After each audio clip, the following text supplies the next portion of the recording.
근데 이제 원자력 발전은 어쨌든 간에 이제 이런 것들의 어떤 뭐 대안이라고 생각하는 이유가 있죠. 뭐 에너지를 자급하는 것도 이제 중요하긴 하지만 석탄이나 석유 같은 화석 연료는 이제 일부 특정 국가들에만 매장이 돼 있어요. 그리고 자원 소비형 에너지라고 불립니다. 왜냐면은 있는 거, 과거에 태양으로부터 만들어진 그 응축된 에너지를 우리가 꺼내 쓰는 겁니다. 그렇죠. 다 꺼내 쓰면 결국 사라지는 거예요. 맞아요. 매장이 줄고 있다는 거죠. 그러니까 가격이 상승하고 또 공급이 불안하고 뭐 이런 것들이 계속해서 이어지는 겁니다. 맞아요. 예. 근데 여기다가 또 환경 오염까지. 이게 제일 크지 뭐. 예. 이게 제일 커. 요즘은 이게 제일 커. 요즘은 이게 제일 커요. 네.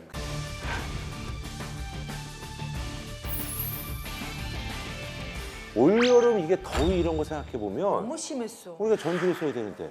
그럼 여러 가지 지금 얘기들이 다 연결이 되는 거예요. 그러니까 맞아요. 또 원자력이 또 좀 주목받고 있죠. 그렇죠. 이제 좀 다른 국면일 수 있는데 그 올해 세계적으로 정말 이례적인 너무 더워. 더위가 이어졌습니다. 진짜 심각했어. 이게 올해 8월 초입니다. 8월 초에 보기만 해도 덥네. 네, 세계 지면 부근의 이제 뭐야 평균 저게 온도. 빨간 게. 오. 예, 지금 보시면은 아래쪽에 이제 온도가 있죠.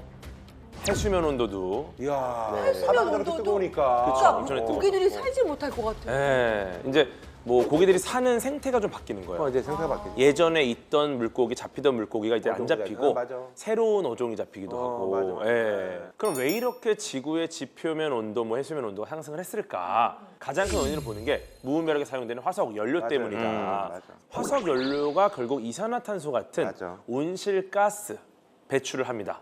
이 온실가스 때문에 지구의 온실 효과가 일어나는데 맞아. 적당한 온실 효과는 지구에서 생명체가 살기 좋은 환경을 만들어요. 근데 이 온실 효과가 너무너무 심해지는 거예요. 온실가스가 늘어나니까. 그러면 이제 지구 온난화라는 상태가 벌어지는 거고 지구 온도가 올라가면 올라갈수록 결국은 이제 빙하가 녹고 맞아. 극지방의 그 물의 염분 농도가 낮아져요. 그치. 네. 염분 농도가 탄소가 이제 낮아지는 들어오니까. 게 왜 문제가 생기냐면은 염분이 높은 물이 극지방에서 아래로 침강하는 힘 때문에 그 물이 적도로 가고 전체적인 해수를 섞어줘요.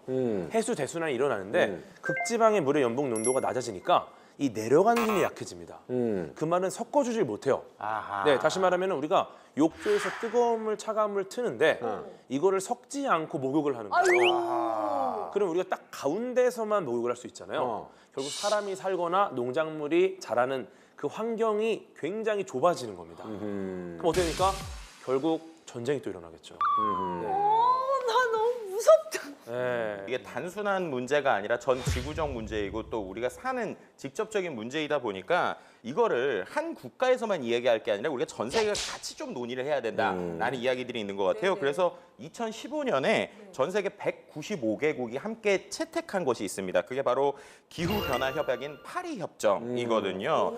근데 이 파리 협정의 좀 내용을 보면요. 탄소 배출에 대해서 좀 제한을 하자. 맞아요. 그리고 지구 평균 기온 상승을 1.5도를 넘지 않게 하자라고 하는 내용을 좀 아니 약속을 받았습니다. 마지노선을 그럼 1점으로 넘지 않게 하는 이유가 있나요? 특별한 그 이유가? 1.5도를 넘어가면은 이제는 돌이킬 수 없는 상황이 맞아. 벌어져요. 그러니까 예를 들어 우리가 뭔가 실수를 해도 다시 주워 담을 수 있는 그 딱 마지노선 있잖아요. 1.5도가 아마 전문가가 예측하기에 이걸 넘으면 그 뒤로 이제 오르기만 하고 낮추는 게 불가능해질 것이다. 이렇게 예측하는 거죠. 그래서 더 경각심을 가져야 되는 겁니다.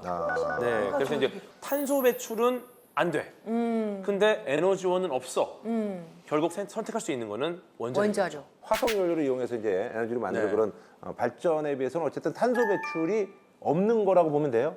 아주 적다라고 표현을 하는 게 정확합니다. 아주 없진 않고. 네, 아주 없습니다. 자, 그 이유를 먼저 좀 설명을 드리면 네네. 이제 원자력 발전도 이제 원자력 핵 분열을 이용을 해서 거기서 나오는 에너지를 이용해서 발전을 그쵸. 하는 건 맞지만 이제 주변 설비라든지 유지 보수 또 이런 다양한 설비들이 또 필요하기 때문에 탄소 배출이 완전히 0이다라고 말하기에는 조금 한계가 있지만 그러네. 네, 한계가 있지만 이 연료를 태우는 게 아니고 핵 분열 이제 그런 현상을 이용하는 에너지원이기 때문에 다른 석탄이나 석유, 천연가스를 직접 그런 탄소를 직접적으로 활용하는 에너지원보다는 훨씬 적다라고 표현을 할 수는 있습니다.